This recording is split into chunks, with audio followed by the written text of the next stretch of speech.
Alright, you guys, so today I want to share with you my top 8 tips for OMAD.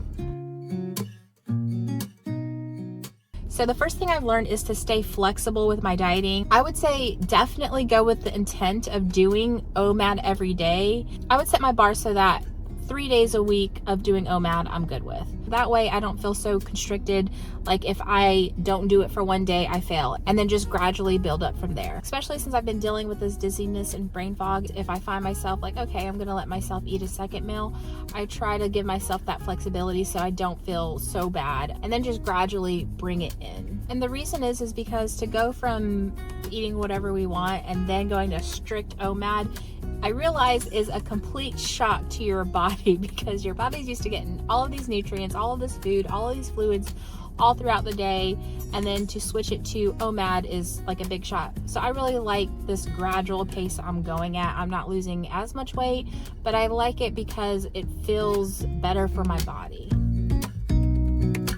My second tip is to use time constraints instead of your amount of food. I've been in the mindset of just looking at my portion sizes and what I'm eating, and instead I've thrown that all away, and now I just look at my eating window. So if I'm eating from 12 to 4 or 12 to 6, if I decide to have a second meal that day and say I ate at 2 o'clock, I'll try to have that second meal as close to that first meal as possible. So that way I have more time where my body's fasted, and that allows your digestive system to repair itself.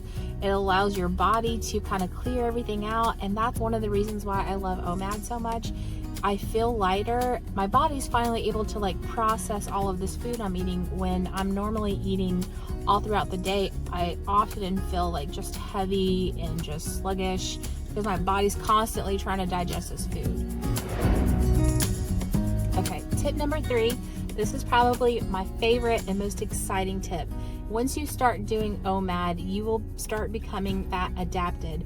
Fat adapted means that typically when we eat throughout the day, our body uses all the glycogen, which is the sugar we get from carbs, sweets, and it uses that for energy.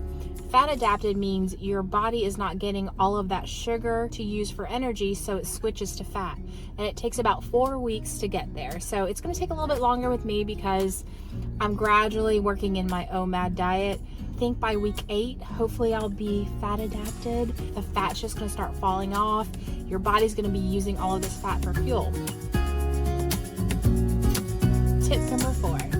So as our body's getting used to using fat for fuel, our glycogen levels drop, our sodium levels drop. It can lead to dizziness, headache, and it's just because our body's just not getting all of the fluids, all of the sodium, and all the sugar that it's used to. I'll take a pinch of salt and put it on my tongue. I'll drink bone broth. I'll just make the broth from the ramen noodle packets.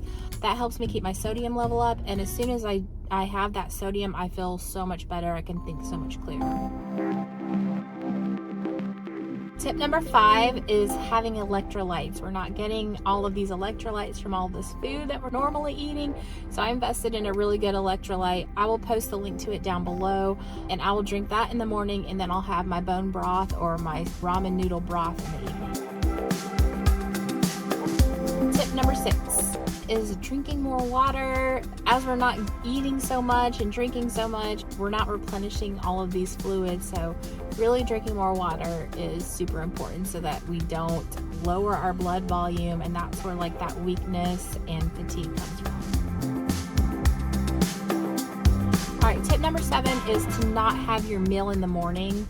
For me, I know if I have a meal in the morning, it's a lot harder for me to go like 12 hours, 16 hours without any food. So I like to kind of push it off because I can just hold off for a few hours, eat in the afternoon, and then I can hold off a few more hours for evening, go to sleep, wake up, do it again. If I eat in the morning, it kind of like lets the floodgates open, and it's so much harder to say no. Tip number 8 is to stay busy.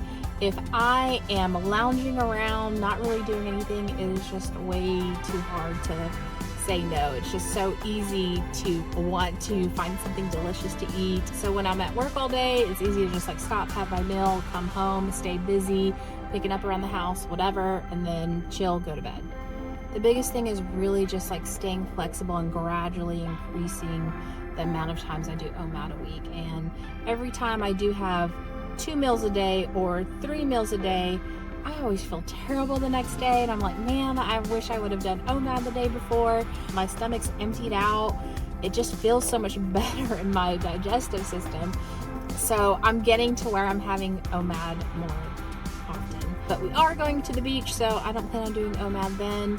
My goal is like when we get back from the beach, by 2 weeks after that, I'm doing like 5 days a week where I'm doing OMAD. I think that's a good gauge for me. Alright, so as far as my weight loss goes, I weighed in at 191.8, so I'm down only 0.2 pounds this week, and then of course with the beach trip, I don't know how that's going to go. I'm going to keep up just trying to do as much OMAD as I can, still shooting for it every day, and just keeping a gauge on making sure I'm progressing to more and more days a week. So thank you guys so much for watching, and I'll see you guys next time. Mwah.